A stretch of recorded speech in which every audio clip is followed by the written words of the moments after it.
I'm here in Pendleton, South Carolina, just a short drive from Clemson, at one of the upstate's most remarkable historic homes, Ashtabula. When you drive up the long driveway to the house, you can feel the history of this magnificent property. Built in 1828, it's seen war, wealth, hardship, and change. And like so many other places anchored in history, the story of Ashtabula is more complex than it first appears. In fact, the story actually begins in 1790. So join me as we explore the story and uncover the history of Ashtabula.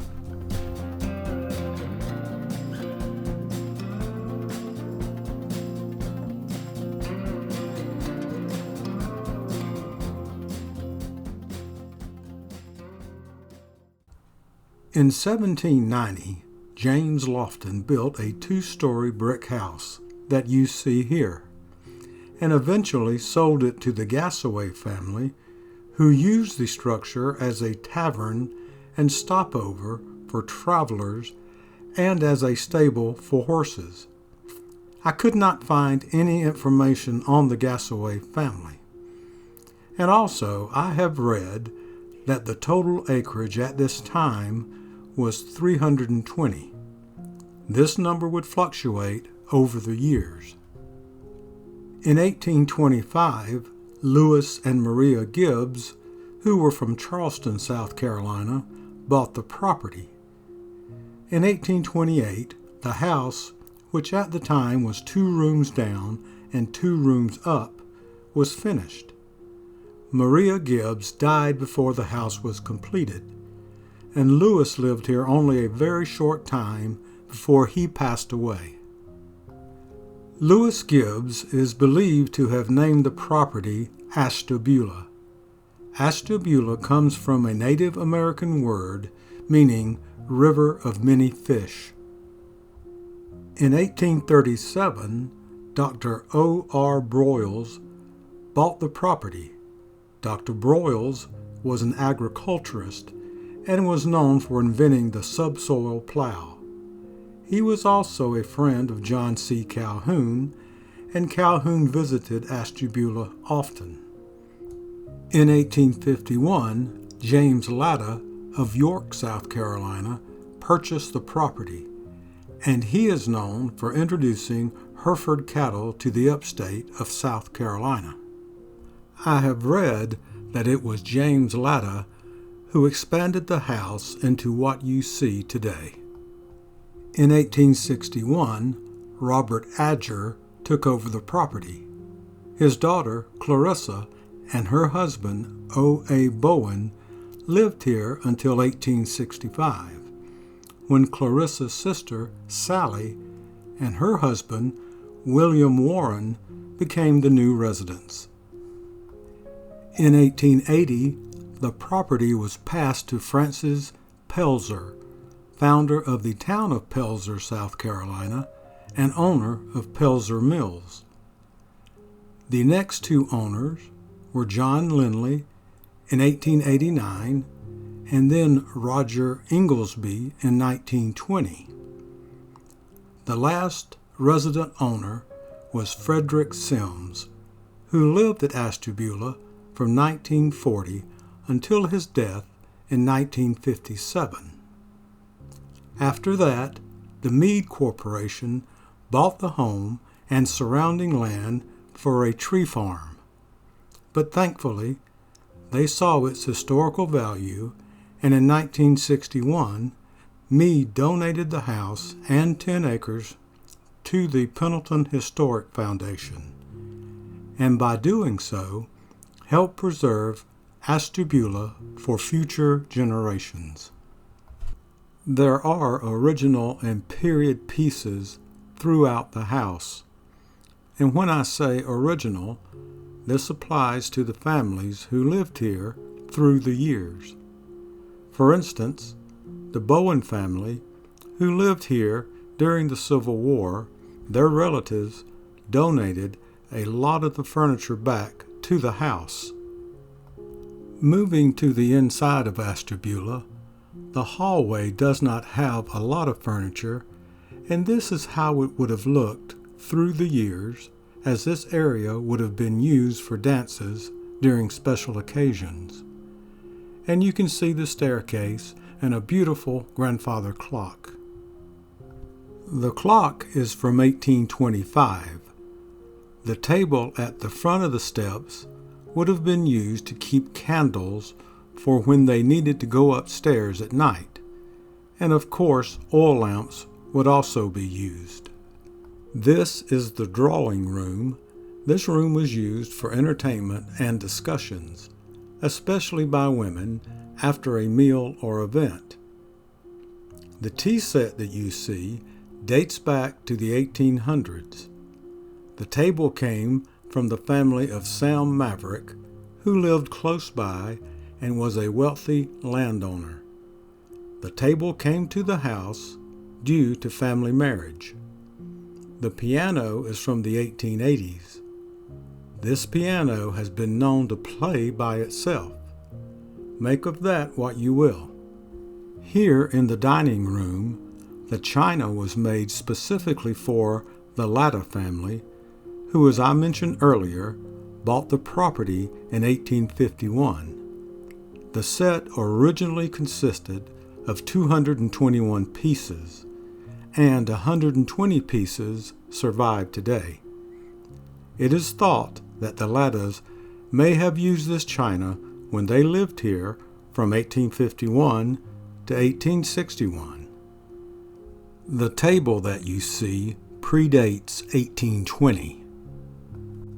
In May of 1865, when the Bowens lived here, Union troops came through the area and looted and damaged property. They stopped by Ashtabula on their way through. Ms. Bowen put the silverware in a pillowcase and then placed the pillowcase on top of the highboy, and the Union troops did not notice it. The letter B for Bowen is on some of the silver that is on the table. They don't have the whole set, but they have a good part of it. They also put some items in a chest and took it outside amongst some trees and piled mulch over the chest to hide it. Here is the fireplace in the men's parlor. You can also see the card table. They would have their drink of choice here, play cards, smoke their cigars, and discuss events of the day. This room at one time may have been a master bedroom, but it is presented as a parlor today, and it may have been used as a parlor at times in the past. The piano is playable and is used during some special events at the home. These are Italian marble pillows, and the vases are Chinese. The symbols on the vases are said to be connected to happiness and luck. The table is from the 1800s.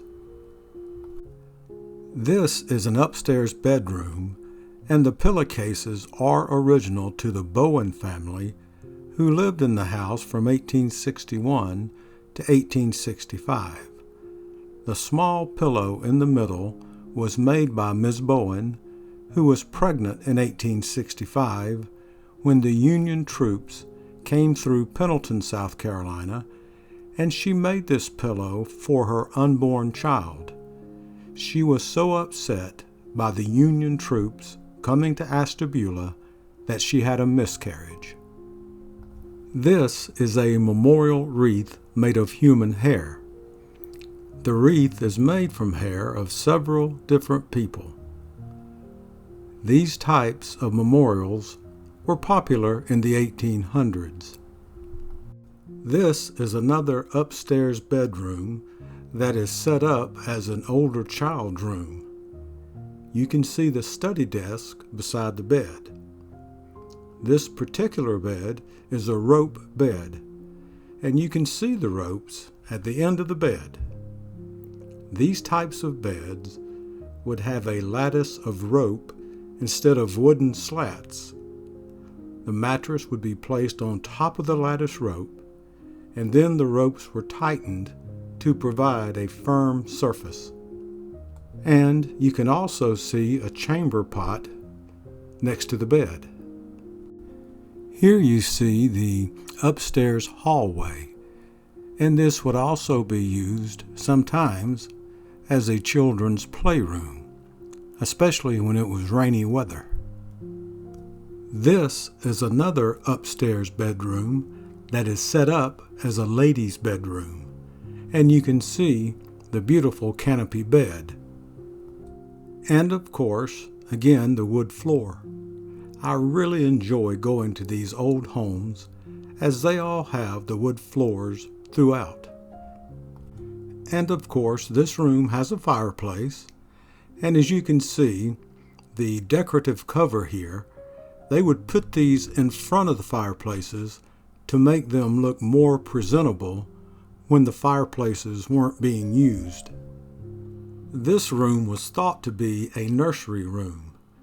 This is because there is a door connecting it to the bedroom we just saw. And also, there is no fireplace in this room, as you would not want a fireplace in a room for children.